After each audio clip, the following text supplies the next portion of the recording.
Hola a todos. Gracias por estar aquí. La historia de venganza que están a punto de escuchar tiene lugar en Jalisco. Mi nombre es Sofía Herrera, y la noche en que mi hermana llamó a mi premio estúpido, mi teléfono se iluminó con una simple notificación que lo decía todo sobre mi lugar en esta familia. Estaba de pie en mi pequeña cocina, todavía con mi delantal manchado, mirando el correo electrónico oficial en mi portátil que decía que estaba a punto de recibir el premio más importante de mi carrera. Mis manos temblaban cuando abrí nuestro chat de grupo familiar y escribí: «Hola, tengo noticias. Voy a recibir un premio la semana que viene. Hay una ceremonia. Se va a retransmitir en directo. Me encantaría que pudierais estar allí». Vi cómo los 3 puntitos aparecían, luego desaparecían y volvían a aparecer. Finalmente, mi hermana respondió: «No tenemos tiempo para tu premio inútil. Esa noche vamos a cenar fuera». Un segundo después, mi madre intervino: «No nos culpes, cariño. Ya hemos hecho reservas». Mi padre no dijo ni una palabra. Simplemente le dio me gusta al mensaje de mi hermana, como si lo estuviera aprobando. Me quedé mirando la pantalla durante un largo segundo, sintiendo ese ardor familiar en el pecho, el que había aprendido a tragarme desde que era una niña. Luego, respiré hondo, forcé una sonrisa, aunque nadie pudiera verla, y respondí: «Está bien. Que tengáis una buena cena». Enviaron un par de pulgares hacia arriba y un emoji riendo, como si acabáramos de acordar algo trivial, como si no los acabara de invitar al momento más importante de mi vida. Esa noche, mientras ellos chocaban sus copas sobre un plato de pasta en su restaurante favorito, la retransmisión en directo comenzó en la televisión que estaba sobre sus cabezas. Y lo que apareció en esa pantalla en medio de su pequeña cena perfecta hizo que todos y cada uno de ellos se quedaran helados en sus asientos. Si quieren saber cómo ese estúpido premio se convirtió en lo único que nunca podrían ignorar, sigan escuchando. No siempre supe mi lugar en esta familia con tanta claridad. Creciendo en Guadalajara, Jalisco, sinceramente pensaba que las cosas eran normales, que toda hermana pequeña era simplemente ruido de fondo en la recopilación de los mejores momentos de su hermana mayor.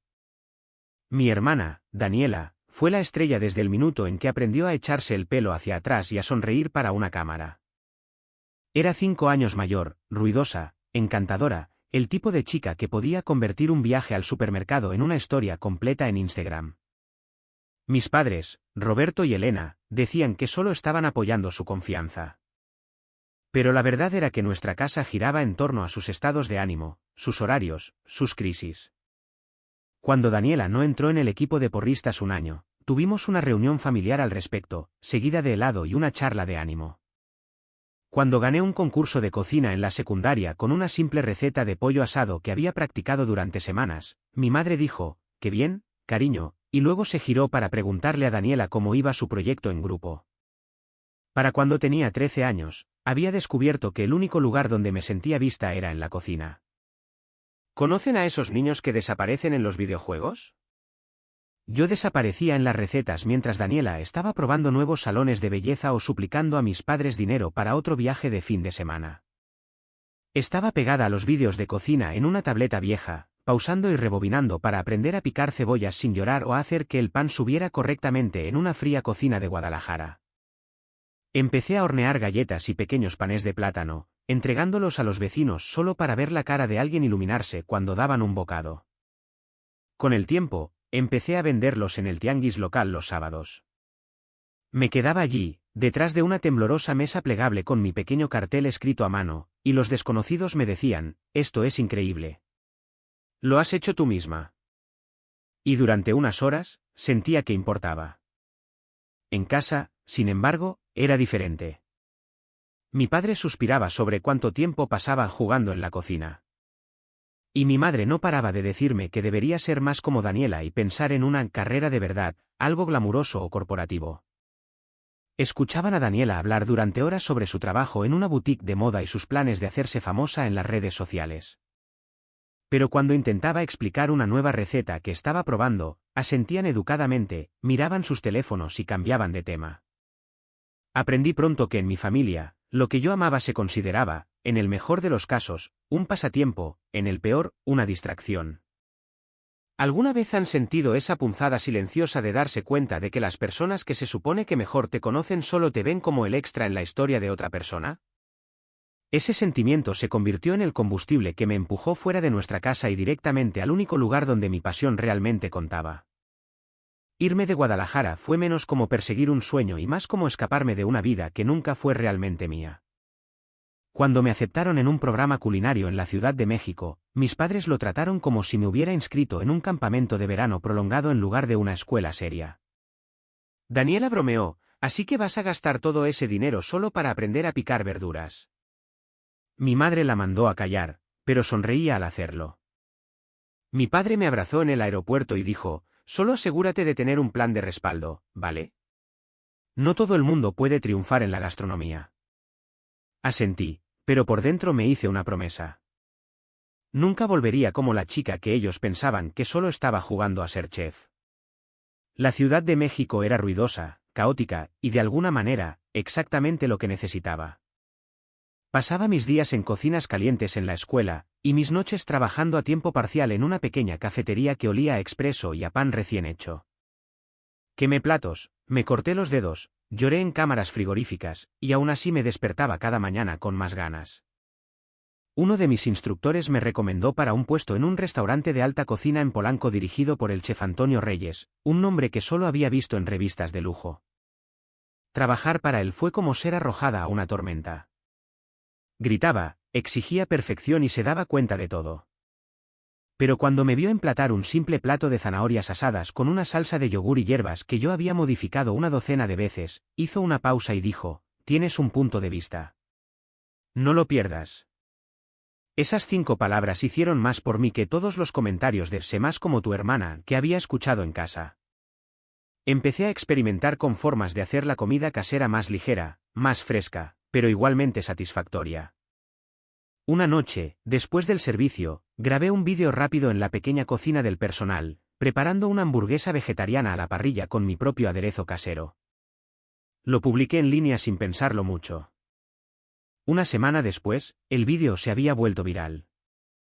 La gente me etiquetaba en sus recreaciones, suplicando por la receta, preguntando dónde podían comprar la salsa. Esa fue la primera vez que me di cuenta de que mi comida podía existir fuera de la cocina en la que estuviera. Empecé a embotellar pequeños lotes de mi aderezo, vendiéndolo localmente bajo el nombre de Cocina Herrera. Era desordenado y pequeño y no era perfecto ni de lejos, pero era mío.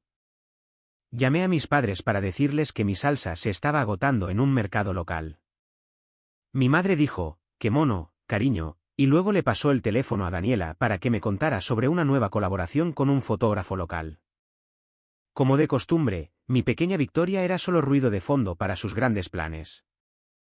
Colgué, miré mi reflejo en la oscura ventana de mi diminuto apartamento y me di cuenta de algo importante. El mundo aquí fuera estaba empezando a tomarme en serio, aunque mi propia familia nunca lo hiciera. Cocina Herrera dejó de ser solo un negocio secundario el día que un comprador de una cadena de supermercados regional probó mi aderezo en una feria de alimentos y dijo, «Podríamos poner esto en las estanterías». En un año, mis pequeños lotes se convirtieron en producciones reales. Todavía trabajaba en turnos brutales en el restaurante, pero ahora, en mis días libres, estaba en reuniones sobre etiquetas, aprovisionamiento y distribución. Era agotador de una manera que mis padres nunca vieron, porque lo único que comentaban eran las fotos bonitas que publicaba cuando algo salía bien. Un artículo local llamó a mi aderezo el tipo de cosa que podría cambiar la forma en que la gente ocupada come en casa, y ese artículo fue recogido por un blog de comida más grande. A partir de ahí, todo creció como una bola de nieve. Cocina Herrera fue aceptada en un programa nacional que apoyaba a marcas de alimentos emergentes. Y de repente, estaba volando a conferencias, haciendo demostraciones, hablando de comida casera saludable en pequeños escenarios en salones de hotel. Así fue como mi nombre acabó en el radar de gente a la que había admirado desde la distancia. Una tarde fría, estaba en mi pequeña oficina probando un nuevo lote cuando apareció un correo electrónico con un asunto que me encogió el estómago, notificación de nominación al Premio Nacional de Gastronomía. Mis manos temblaban mientras hacía clic.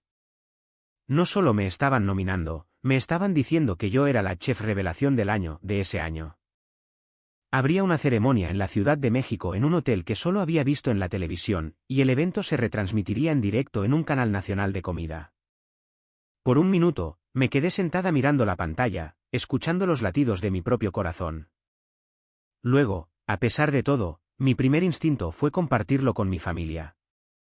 Abrí nuestro chat de grupo, el que había estado lleno principalmente de selfies de Daniela y mensajes en cadena de mi madre durante meses, y empecé a escribir. Expliqué que eran los Premios Nacionales de Gastronomía, lo importante que era esto, que la ceremonia sería la próxima semana en directo por televisión y lo mucho que significaría para mí si pudieran venir a la Ciudad de México o al menos ver la retransmisión.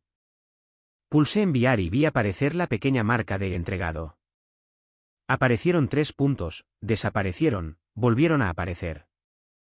Finalmente, Daniela respondió, no tenemos tiempo para tu premio inútil. Esa noche vamos a cenar fuera. Un segundo después, mi madre añadió, no nos culpes, cariño. Ya hemos hecho reservas. Mi padre no dijo ni una palabra. Simplemente le dio me gusta al mensaje de mi hermana, un pequeño pulgar hacia arriba que cayó como un puñetazo. Me quedé mirando la pantalla, sintiendo esa mezcla familiar de ira y entumecimiento subir por mi garganta. Por un segundo, la antigua versión de mí quiso suplicar, explicar de nuevo lo importante que era. En lugar de eso, tragué saliva, obligué a mis dedos a mantenerse firmes y escribí, está bien. Que tengáis una buena cena. Cuando respondieron con un par de emojis y una broma sobre el postre, lo vi claro como el agua. Si no podían apoyarme ahora, al borde del momento más importante de mi carrera, nunca lo harían realmente.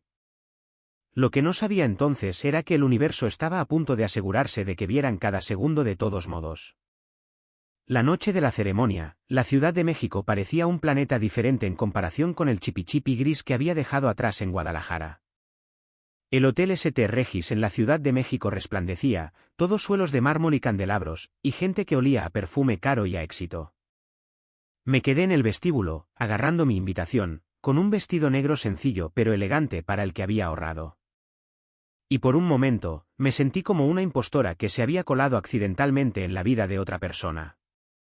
Entonces me pusieron mi gafete de identificación y lo vi impreso, Sofía Herrera, Cocina Herrera. Respiré hondo y me recordé a mí misma que no me habían regalado esto.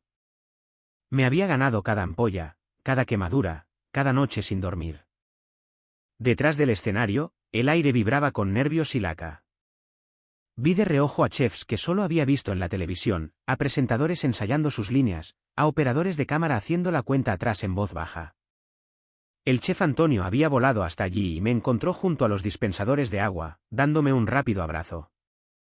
Pase lo que pase ahí fuera, dijo en voz baja, perteneces a esta sala. No lo olvides. Nos alinearon por categoría, y cuando llegó el momento del chef revelación, mi corazón latía tan fuerte que apenas podía oír hablar al presentador. En algún lugar, en otra zona horaria, mi familia estaba sentada en una mesa de su restaurante italiano favorito en Guadalajara, la Trattoria de la Condesa, pidiendo vino y discutiendo sobre los entrantes. Lo sabía porque Daniela había publicado un boomerang de sus bebidas chocando con el pie de foto noche de cena familiar, solo una hora antes. Ninguna mención a mí, ninguna mención a la ceremonia. La voz del presentador interrumpió mis pensamientos. Y la chef revelación del año del Premio Nacional de Gastronomía de este año es para. Hubo una pequeña pausa que pareció una eternidad. Sofía Herrera de Cocina Herrera en la Ciudad de México. La sala estalló en aplausos. Por un segundo, no pude moverme. Luego mis piernas recordaron cómo caminar y me encontré en el escenario, con las luces ardiendo en mi cara, un trofeo de repente pesado en mis manos. El presentador se inclinó y susurró, sonríe. Te están enfocando en directo. Y en algún lugar muy dentro, una pequeña versión de mí de pie detrás de una desvencijada mesa de tianguis rompió a llorar. Di mi discurso, corto y tembloroso, pero honesto. Hablé de crecer sintiendo que lo que amaba era un pasatiempo, de querer hacer comida que no hiciera a la gente sentirse culpable o excluida. Agradecí a las personas que habían creído en mí cuando era más fácil no hacerlo. No mencioné a mi familia. Cuando salí del escenario, mi teléfono en el bolso de mano vibró tan fuerte que parecía que intentaba escapar. Lo ignoré. No sabía que en ese preciso momento en Guadalajara, la televisión sobre la barra de la Trattoria de la Condesa acababa de cambiar a la cobertura en directo de los premios del Gourmet. El restaurante estaba lleno de gente, de charlas y del tintineo de los cubiertos cuando la voz del locutor se abrió paso entre el ruido. A continuación, nuestra chef revelación del año.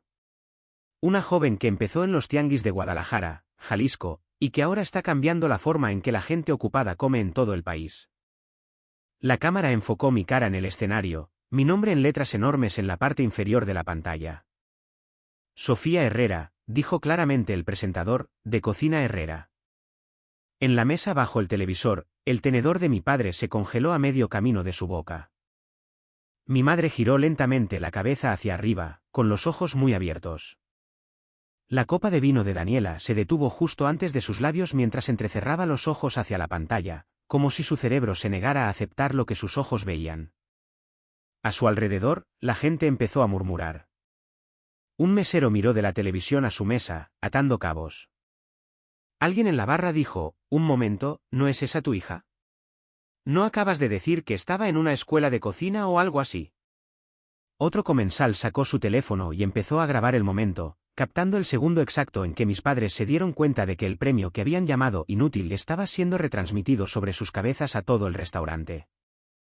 En la televisión, yo sonreía y sostenía mi trofeo, agradeciendo a todos los que habían apoyado mi viaje. En la mesa, mi familia permanecía en un silencio atónito, atrapada bajo esa misma pantalla brillante, sin tener a dónde mirar ni dónde esconderse. Y eso fue solo el principio de su pesadilla. Para cuando llegué a mi habitación de hotel esa noche, mi teléfono parecía que intentaba quemar un agujero en mi bolso de mano. Finalmente lo tiré sobre la cama, me quité los tacones y abrí la pantalla. El chat de grupo con mi familia estaba en la parte superior, iluminado con más notificaciones de las que había visto en años. También había etiquetas de Instagram, menciones en X, mensajes directos de gente con la que no había hablado desde la prepa. Ignoré todo excepto el chat de grupo y lo abrí. Era un caos. Mi madre había escrito, «Sofía, acabamos de verte en la tele. ¿Por qué no nos dijiste que era tan importante?» Mi padre dijo, «Tu madre y yo estamos en shock. Todos en el restaurante te reconocieron». El dueño subió el volumen. Los mensajes de Daniela eran los más frenéticos. «Sofía, ¿qué está pasando? La gente nos estaba grabando en la cena». Otro, «¿Por qué no dijiste que eran los Premios Nacionales de Gastronomía? ¿Sabes lo estúpida que quedé?». Luego, una captura de pantalla de su Instagram. Docenas de comentarios bajo su boomerang de la cena, cosas como, «¿Es esta la hermana que se saltó la gala de premios de su propia familia? Imagina llamar inútil al Premio Nacional de Gastronomía de tu hermana». Alguien ya había subido un vídeo de la Trattoria de la Condesa a TikTok. El pie de foto decía, «Cuando te saltas el premio inútil de tu hermana y acabas viéndola ganar un premio nacional de gastronomía en la tele del restaurante». El clip mostraba la televisión sobre la barra, con mi discurso sonando, y luego hacía un zoom torpe hacia la mesa de mi familia, con sus caras pálidas y congeladas. El vídeo ya tenía cientos de miles de visualizaciones y subiendo. Mientras me desplazaba, apareció otro vídeo, unido al primero. Era un clip antiguo de la página de Daniela que claramente había olvidado, donde salía sentada en la trastienda de su boutique con su gafete de trabajo, riéndose a la cámara. «Mi hermanita piensa que va a cambiar el mundo con aderezo para ensaladas», había dicho, poniendo los ojos en blanco. En plan, «Mana, esto es la vida real, no un programa de cocina. Tú, salsa saludable, no va a pagar las facturas». La sección de comentarios debajo de ese era brutal. La gente etiquetaba a la marca para la que trabajaba. Me etiquetaban a mí. Usaban palabras como envidiosa, mala leche y una bandera roja andante. Todavía estaba asimilándolo todo cuando mi teléfono se iluminó con el nombre de Daniela llamando. Me quedé mirándolo hasta que paró, y luego vi cómo llegaba otro mensaje de texto, «Contesta, por favor». Una parte de mí, la parte antigua que siempre quería suavizar las cosas, casi le devolvió la llamada. En lugar de eso, dejé el teléfono y fui a desmaquillarme. Cuando finalmente le contesté a la mañana siguiente, fue porque me estaba esperando en el vestíbulo del hotel. La vi antes de que ella me viera a mí, encorvada en una silla, con los ojos rojos, el pelo recogido en un chongo desordenado en lugar de perfectamente peinado como de costumbre. Cuando levantó la vista y me vio, se puso de pie tan rápido que casi derrama el café. Sofía, dijo, con la voz quebrada. Gracias a Dios. Caminamos hacia un rincón tranquilo, y por una vez, no se lanzó a contar una historia sobre sí misma. Simplemente soltó, me corrieron. Parpadeé. De la boutique. Asintió, tragando saliva con dificultad. Dijeron que los vídeos daban mala imagen a la marca. Dijeron que me burlé de ti, que me burlé de la gente que intenta comer sano. Y ahora están recibiendo mensajes directos y malas críticas. Me hicieron recoger mis cosas delante de todo el mundo. Se me escapó una risa amarga antes de poder evitarlo. Se estremeció como si la hubiera golpeado. Sé que fui horrible, dijo rápidamente. Estaba celosa, ¿ok? Tú realmente te aferraste a algo. Realmente lo lograste. Yo solo. No pensé que importaría. No pensé que realmente llegarías tan lejos. Se secó los ojos, emborronándose el rímel. Lo siento. Lo siento de verdad, neta.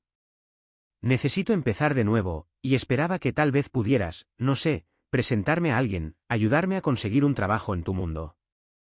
Ahí estaba, no solo una disculpa, sino una petición. La antigua Sofía se habría rendido.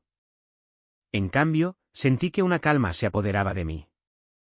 Daniela, dije en voz baja, durante años, mi trabajo fue un chiste para ti.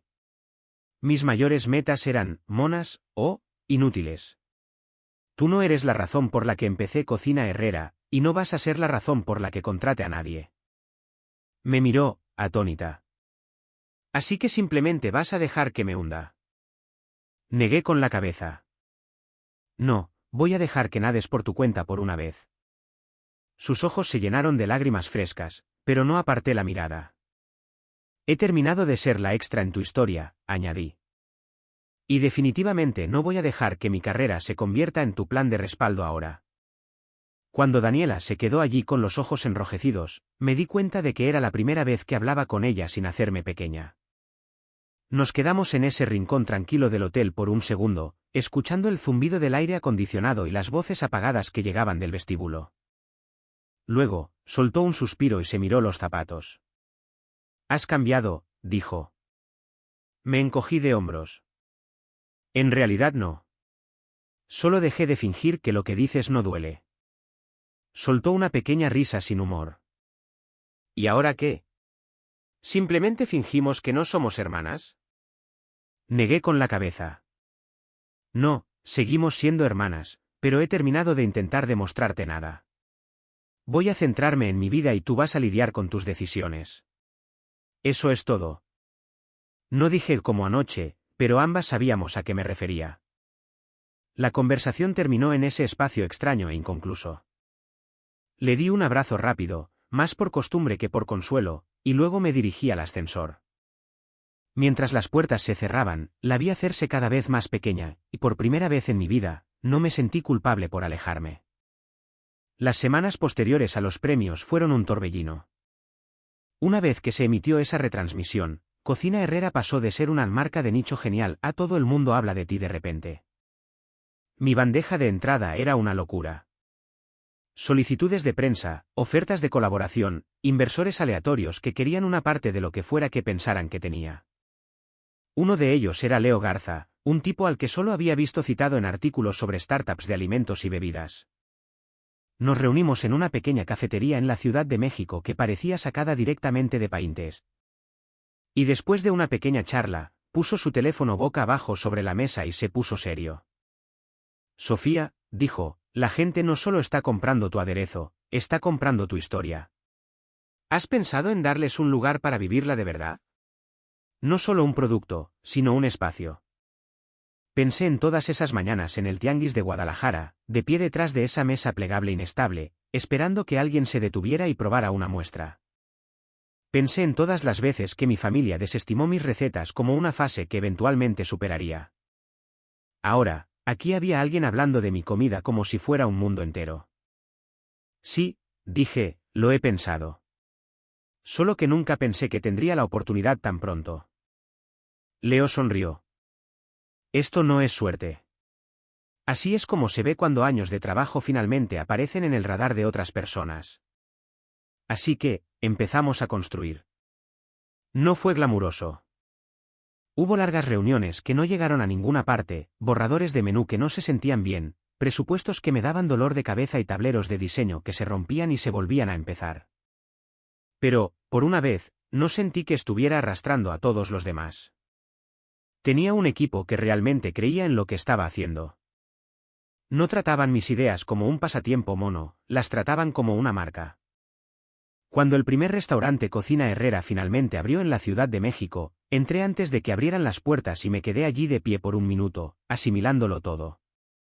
Mesas de madera cálida, una cocina abierta donde los clientes podían ver cómo se preparaba cada plato, estanterías llenas de mis salsas como pequeños soldados. Se sentía como si mi pequeña cocina de la infancia y esa mesa del tianguis y cada turno de noche en la Ciudad de México se hubieran fundido y vertido en un solo espacio. Para la semana de apertura, no contratamos a ningún influencer ni organizamos una fiesta de lanzamiento exagerada. Publiqué un vídeo simple: si alguna vez alguien te dijo que lo que amas es inútil, este lugar es para ti. Las reservas se llenaron más rápido de lo que creía posible.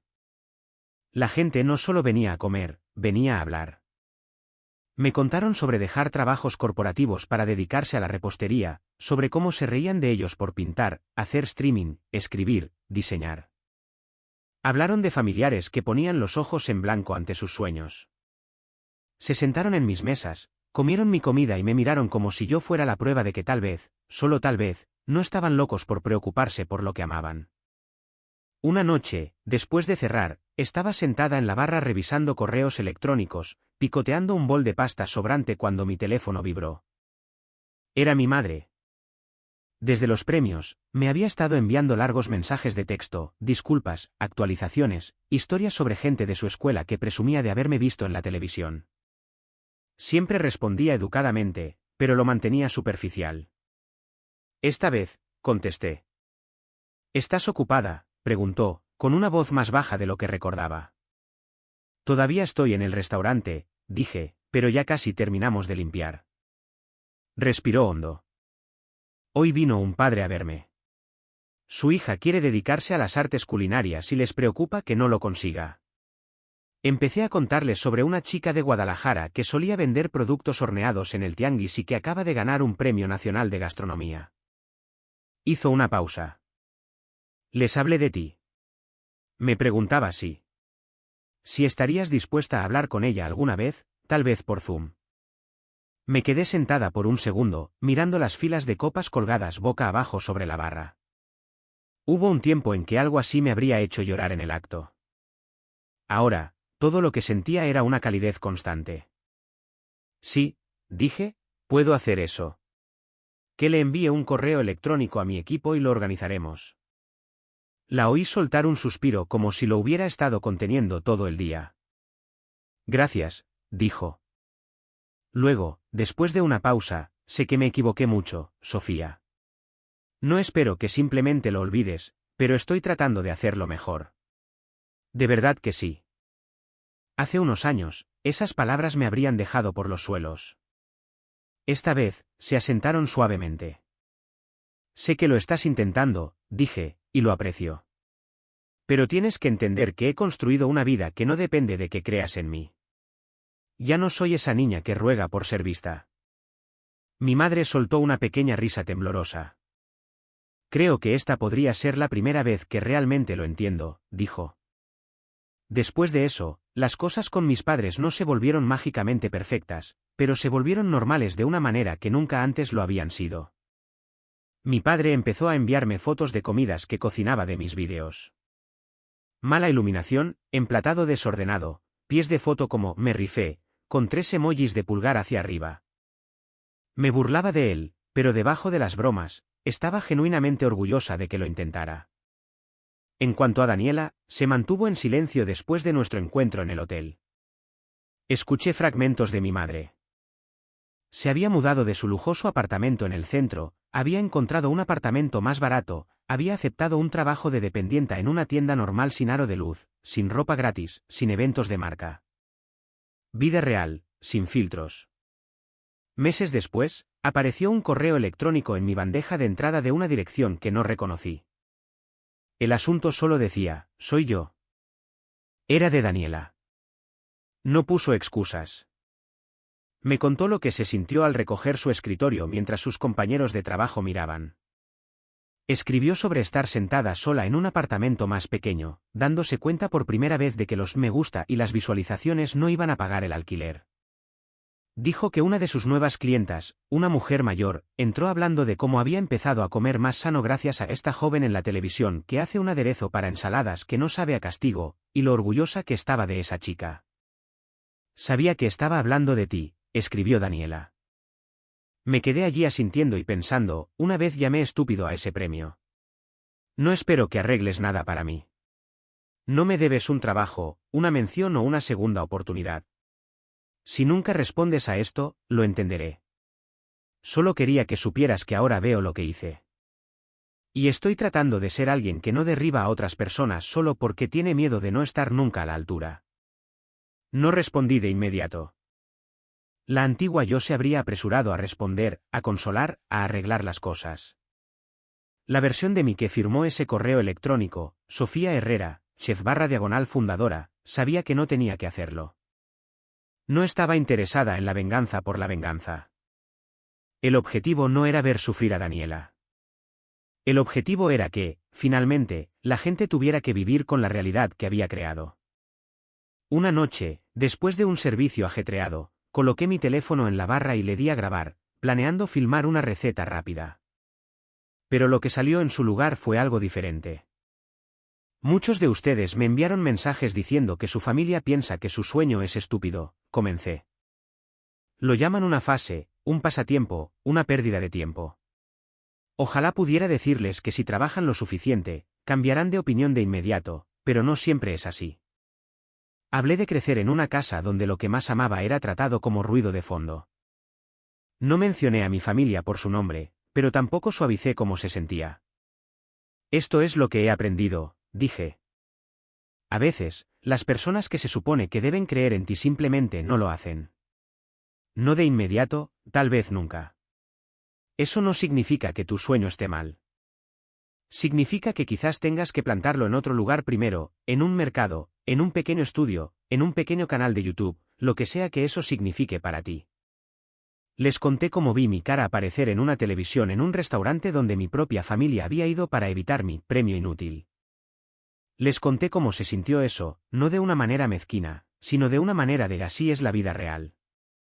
La venganza más dulce no es verlos atragantarse con sus palabras, dije.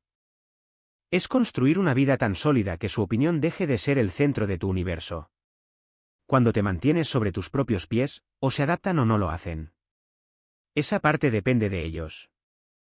Tu trabajo es seguir cocinando, o escribiendo, o dibujando, o construyendo, sea cual sea tu versión del aderezo para ensaladas. Ese vídeo se compartió por todas partes. La gente etiquetó a hermanos, padres, parejas. Algunos comentarios eran de chavos que sonaban muy parecidos a mí a los 13 años. Otros eran de padres que decían que estaban reconsiderando cómo hablan con sus hijos. Cada comentario se sentía como una pequeña prueba de que nada de esto había sido en vano, las largas noches, las risas despectivas, los años de ser la extra en mi propia historia.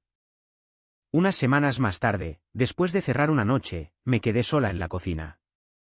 Las luces tenues, todo limpio y en su lugar. Las sartenes colgaban en una fila ordenada, las estanterías estaban llenas de botellas de cocina Herrera, el comedor más allá del pase estaba en silencio por primera vez en todo el día. Pensé en esa versión infantil de mí en Guadalajara, rondando en el umbral de la puerta mientras mi hermana hablaba por encima de mí, diciéndome que saliera de la cocina y dejara trabajar a mamá. Si pudiera haber entrado en ese momento, le habría puesto las manos en los hombros y le habría dicho, quédate. Sigue removiendo. Sigue probando. Un día, la gente hará cola para comer lo que haces. Un día, lo mismo de lo que se rieron será lo que lo cambie todo. Y quizás esa sea la verdadera lección enterrada dentro de todo este drama y lío familiar. A veces, las últimas personas en creer en ti son las que deberían haber sido las primeras. No tienes que esperarlos. Tienes permitido construir una vida, un negocio, una historia que tenga sentido para ti, incluso si a ellos les parece ridículo. Si finalmente cambian de opinión, genial. Si no lo hacen, sigues siendo tú quien entra en su propia cocina, enciende las luces y se pone a trabajar. Nuestro equipo en el Rincón de la Revancha se dedica a crear historias significativas y bien escritas que entretienen e inspiran. Prometemos que esta es una obra de ficción diseñada únicamente para compartir lecciones de vida y llevar mensajes educativos útiles a nuestros espectadores. Este guión destaca la importancia de la autoestima, los límites saludables y el poder del crecimiento personal, incluso cuando las relaciones familiares son dolorosas o injustas. A través de los errores y las consecuencias de los personajes, los espectadores pueden reflexionar sobre la empatía, el respeto y cómo sus palabras y acciones afectan a los demás. De esta manera, la historia se convierte no solo en un drama, sino en una forma amable de educación sobre la madurez emocional y el comportamiento responsable.